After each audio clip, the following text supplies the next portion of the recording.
नमस्कार, शाम के 7 बजने वाले हैं। वक्त हो गया है फास्ट एंड फैक्ट्स का। फास्ट एंड फैक्ट्स में आपको दिखाएंगे दिन की हर बड़ी खबर पूरी रिसर्च के साथ। मैं हूं अदिति अवस्थी और मेरे साथ है विद्यानाथ झा। नमस्कार। दिल्ली में प्रदूषण के मुद्दे पर आज सुप्रीम कोर्ट में सुनवाई हुई। कोर्ट ने केंद्र सरकार को सभी राज्यों से बात कर 48 घंटे के अंदर कॉमन मिनिमम प्रोग्राम बनाने को कहा है। पर्यावरणविद सुनीता नारायण की याचिका पर सुनवाई करते हुए कोर्ट ने केंद्र से कहा कि प्रदूषण से निपटने के लिए अगर उसके पास कोई ठोस कार्यक्रम है तो इसकी जानकारी दे। सुप्रीम कोर्ट ने दिल्ली सरकार को फटकार लगाते हुए कहा कि अभी तो दिल्ली सरकार ने सिर्फ स्कूल बंद किए हैं, कहीं हालात इतने खराब न हो जाएं कि शहर ही बंद करना पड़े। कोर्ट ने सॉलिसिटर जनरल को रिक्वेस्ट किया कि इमीडिएट टर्म क्या एक्शन लेंगे, शॉर्ट टर्म क्या एक्शन लेंगे, लॉन्ग टर्म क्या एक्शन लेंगे, उसका आप एक प्लान बना के लेके आइए ताकि ऐसा सिचुएशन ना आए कि अभी तो आपने स्कूल बंद किया है, ऐसा सिचुएशन ना आए कि आपके दिल्ली शहर को बंद करना पड़े। महत्वपूर्ण जो आज एक बात हुई है कोर्ट के अंदर, वो है चीफ जस्टिस का सुझाव यूनियन गवर्नमेंट को कि यूनियन गवर्नमेंट एक प्लान बनाए कि जब प्रदूषण बढ़ता है तो शहर के अंदर क्या एक्शन लिया जाएगा। प्रदूषण के मुद्दे पर आज एनजीटी में भी सुनवाई हुई। दिल्ली और 4 पड़ोसी राज्यों यूपी, हरियाणा, राजस्थान और पंजाब के प्रतिनिधि मौजूद रहे। सभी राज्यों को एनजीटी ने उनके दिशा निर्देशों को लागू करने का एक कॉमन प्लान तैयार करने को कहा। डिसीजन रहा है एनजीटी का। इस रेफरेंस में डीडीए के एम्प्लॉयज 50% ऑफ द एम्प्लॉयज आज वो रहेंगे अपना फील्ड में रहेंगे जहाँ पे हमारे पार्क्स हैं। एनजीटी ने दिल्ली सरकार से पूछा कि क्रेन के जरिए पानी का छिड़काव क्यों कराया जा रहा है, हेलीकॉप्टर वाले प्लान का क्या हुआ। एनजीटी ने दिल्ली सरकार से पूछा कि आपके उठाए गए कदमों से कोई फायदा हुआ है तो क्या इसका कोई डाटा है। एनजीटी ने पंजाब सरकार से भी सवाल किए कि कचरे के निपटारे के लिए मशीनें क्यों नहीं खरीदी गईं। एनजीटी ने पंजाब सरकार से पूछा कि बीते 1 साल में फसलों का कचरा जलाने पर कितने लोगों का चालान हुआ। सुप्रीम कोर्ट में इस मामले की अगली सुनवाई 10 नवंबर को होगी। दिल्ली एनसीआर में आज धुंध से थोड़ी राहत मिली, लेकिन पीएम 2.5 और पीएम 10 का स्तर अब भी 500 के पार है। कल दोपहर से शुरू हुई पश्चिमी हवाओं की वजह से आज धुंध से कुछ राहत मिली। धुंध कम होने से विजिबिलिटी में भी सुधार हुआ। 10 किलोमीटर प्रति घंटा की रफ्तार से हवाएं चल रही हैं। मौसम विभाग का ये भी कहना है कि अगर यही स्पीड करीब 15 किलोमीटर प्रति घंटा की रफ्तार से हो जाती है तो धुंध पूरी तरह से जो स्मॉग है वो छंट सकती है। इस बीच दिल्ली के प्रदूषण पर हो रही राजनीति का सिलसिला जारी है। दिल्ली के स्वास्थ्य मंत्री सत्येंद्र जैन ने फिर कहा कि प्रदूषण पड़ोसी राज्यों में जलाई जा रही फसलों के कचरे की वजह से है। नॉर्मली मैं मानता हूँ दिल्ली में पोल्यूशन बहुत ज्यादा है। 20% नहीं हुआ, एवरेज करेंगे तो 20% निकलेगा, पूरे साल का एवरेज कर देंगे आप या 6 महीने का एवरेज करेंगे। परंतु आज की डेट में देखेंगे तो 70% फसलें जलने की वजह से। कांग्रेस की महिला विंग ने आज प्रदूषण के मुद्दे पर दिल्ली के सीएम अरविंद केजरीवाल के घर के बाहर प्रदर्शन किया। दिल्ली में प्रदूषण को देखते हुए ऑफ सीजन में भी शिमला और धर्मशाला जैसे पहाड़ी इलाकों में बड़ी संख्या में पर्यटक पहुंच रहे हैं। दिल्ली से यहाँ पे इसलिए आए हैं क्योंकि दिल्ली में स्मॉग है, पॉल्यूशन की वजह से स्मॉग हो रहा है। ठीक है, यहाँ पे इसलिए आएंगे ताकि एक थोड़ा चेंज मिल जाए। नहीं, अभी तो ये सीजन ही नहीं है, मतलब दिल्ली इज नॉट एरिया कि यहाँ पे जाया जाए क्योंकि इतनी खराब हालत हो चुकी है वहाँ की। एनजीटी की फटकार के बाद कल दिल्ली में पानी के छिड़काव का काम शुरू हुआ। एलजी नजीब जंग ने कल दिल्ली सरकार को 15 साल पुराने डीजल के वाहनों के रजिस्ट्रेशन रद्द करने का निर्देश दिया था। एलजी ने धार्मिक कार्यक्रमों के अलावा पटाखों के इस्तेमाल पर भी रोक लगाने का आदेश दिया था। दिल्ली एनसीआर में प्रदूषण की वजह से सांस की तकलीफ, अस्थमा और एलर्जी के मरीजों की तादाद 15% से बढ़कर 60% हो गई है। दिल्ली में प्रदूषण बढ़ा तो इससे बचने के लिए मास्क की मांग में काफी इजाफा हो गया, लेकिन लोगों की जरूरत को देखते हुए अब मास्क की कालाबाजारी भी शुरू हो गई। जो मास्क कल तक बाजार में 50 रुपए में मिलता था अब 150 रुपए में मिल रहा है। 100 वाला 250 रुपए में, यानी बाजार में मास्क की कालाबाजारी जमकर हो रही है और मास्क के दाम 2 से 3 गुना तक बढ़ चुके हैं। आगे जैसे मैन्युफैक्चर बढ़ा रहे हैं, हम नहीं बढ़ा रहे। आपको मैं न्यूज़पेपर दिखा। कौन बढ़ा रहा है सर? जो जहाँ से हमारे को आता है माल, जहाँ से हमारे सोर्स ऑफ, जहाँ से हम ले रहे हैं ना, वो ही लोग बढ़ा रहे हैं। ये देखिए, जब यहाँ से पीछे से बढ़ा देते हैं ना वो लोग रेट। ये जो 40 रुपीज़ का है, इसके ऊपर ब्लैक हो रही है। अब ये जो 100 रुपये का है, ये कम से कम भी आप बाज़ार में ये 40 रुपीज़ से ऊपर का नहीं है। और जो ब्लैक वाला मास्क है वो 20 रुपीज़ का है। जो लोग कभी 50 रुपीज़ जो यहाँ के दुकानदार हैं, जो 50 रुपीज़ का कम से कम बेच रहे हैं। मतलब ब्लैक मार्केटिंग हो रही है, ये आप मानते हैं? बिल्कुल मानते हैं, क्योंकि ये वही है ना कि जो चीज़ चल रही है बेसिकली, तो उस चीज़ की एक धुन चलती रहती है, तो एक ट्रेंड चलता है। जिस दिन ट्रेंड खत्म हो जाएगा उस दिन ये चीज़ों की भी कोई वैल्यू नहीं रहेगी बेसिकली। एयर पोल्यूशन से बचाने में N95 और N99 बेहद कारगर माने जाते हैं।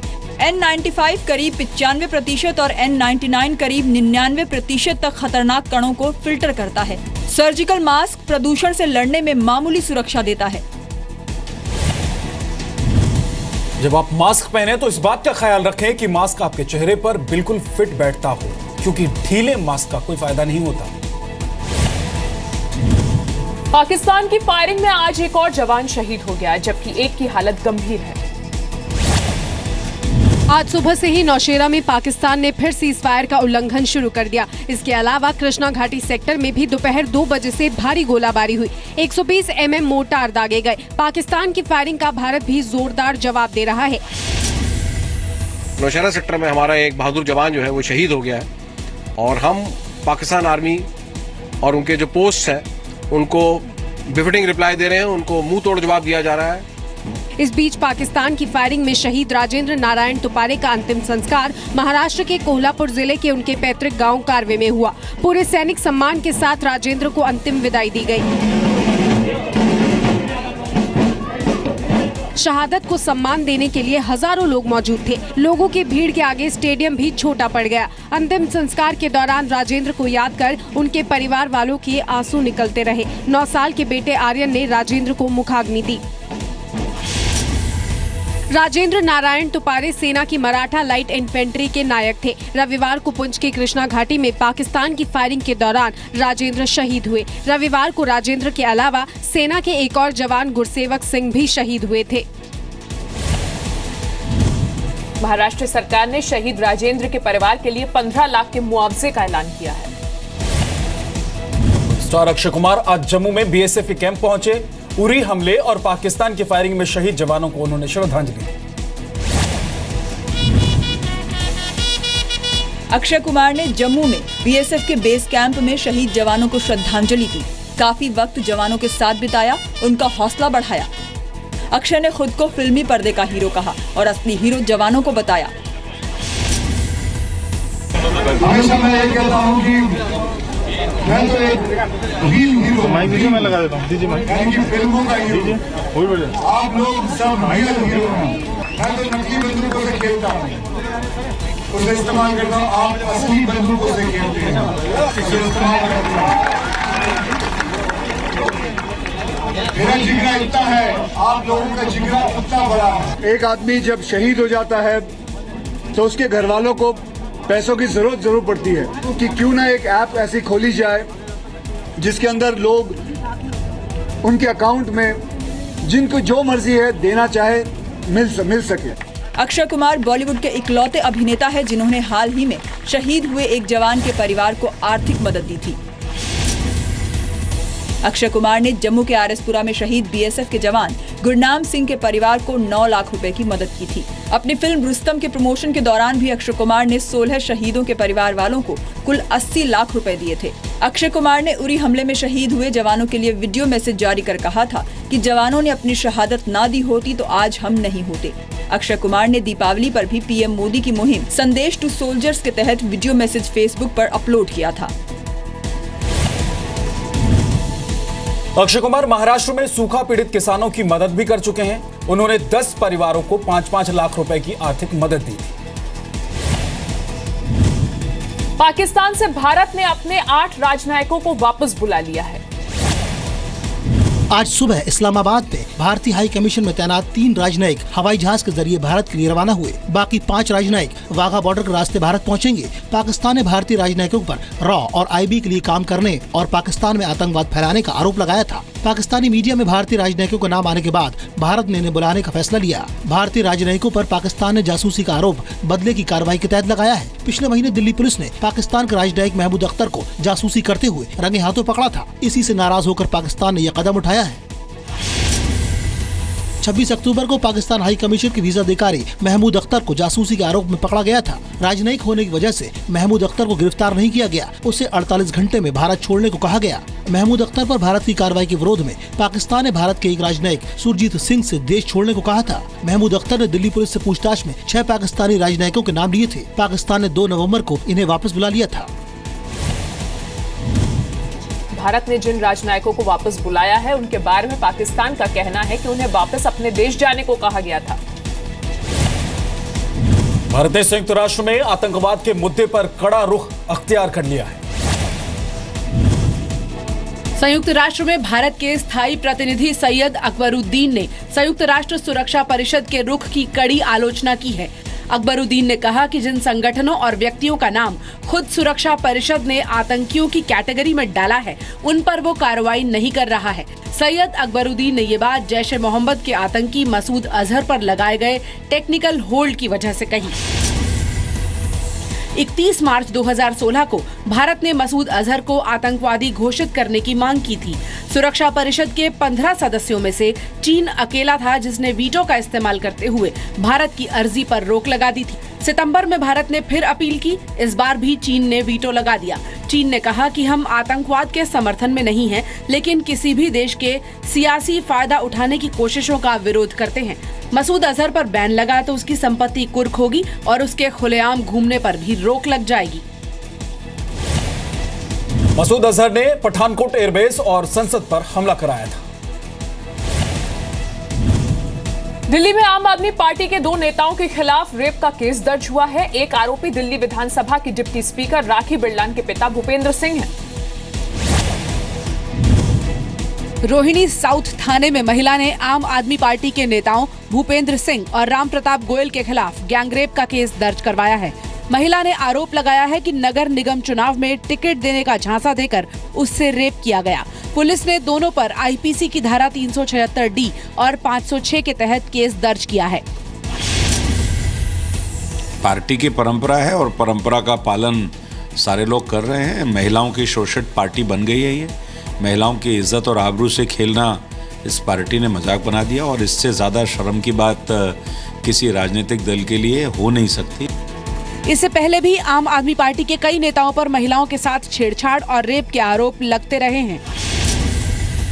नरेला से विधायक शरद चौहान और उसके सहयोगी रमेश भारद्वाज पर आम आदमी पार्टी महिला कार्यकर्ता ने छेड़छाड़ का मामला दर्ज कराया। 18 जुलाई को आम आदमी पार्टी की महिला कार्यकर्ता सोनी मिश्रा ने जहर खाकर सुसाइड कर लिया था। 10 सितंबर को ओखला से विधायक अमानतुल्ला खान पर अपनी ही रिश्तेदार के साथ रेप करने का आरोप लगा। सितंबर में ही सुल्तानपुर माजरा से विधायक संदीप कुमार का अश्लील वीडियो सामने आया। संदीप पर राशन कार्ड के बदले महिला के यौन शोषण का आरोप है। आम आदमी पार्टी के नेता कुमार विश्वास पर भी एक महिला ने छेड़छाड़ का आरोप लगाया था। महिला का आरोप है कि रेप के बाद आरोपियों ने उस पर और लोगों के साथ भी संबंध बनाने का दबाव डाला। अमेरिका में राष्ट्रपति चुनाव के लिए वोटिंग ने रफ्तार पकड़ ली है। कल सुबह तक नतीजे आने की उम्मीद है।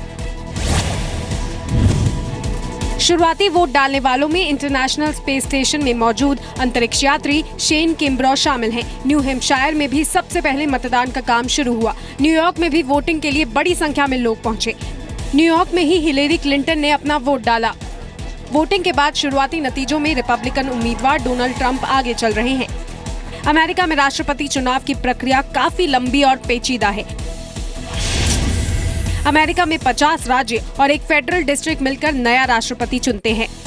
अमेरिकी राष्ट्रपति इलेक्टोरल कॉलेज के जरिए चुना जाता है। आम जनता हाउस ऑफ रिप्रेजेंटेटिव की सभी 438 सीटों और सीनेट की 1/3 सीटों को चुनेगी। इसी से इलेक्टोरल कॉलेज तय होता है। और अमेरिका में राष्ट्रपति चुनाव के लिए वोटिंग की औपचारिक शुरुआत भले ही अब हुई है, लेकिन इससे पहले भी वहां करीब 22% मतदाता अपने मताधिकार का इस्तेमाल कर चुके हैं।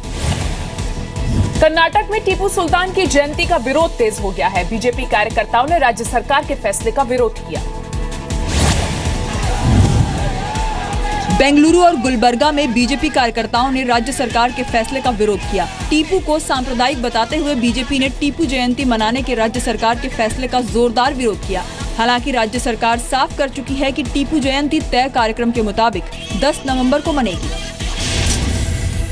Tipu was a communal leader. He was against the Hindu community, Christian community. He was against Kannada. He was against Kodava. किसी के कोई जयंती किसकी कौन मनाता है, क्या नहीं मनाता, उसके विरोध और पक्ष में नहीं है। हमारा एक ही विषय है, जो राष्ट्र हित में जिन लोगों ने पहले काम किया इतिहास में, उनकी महानता को याद करें ताकि देश आगे बढ़े। कर्नाटक की कांग्रेस सरकार ने 2015 में टीपू जयंती मनाने का ऐलान किया था। 2015 में भी बीजेपी ने टीपू जयंती का विरोध किया था। विरोध प्रदर्शन में बीजेपी के 2 कार्यकर्ताओं की मौत हुई थी। टीपू जयंती मनाने के विरोध में कर्नाटक हाईकोर्ट में भी एक याचिका दायर की गई है।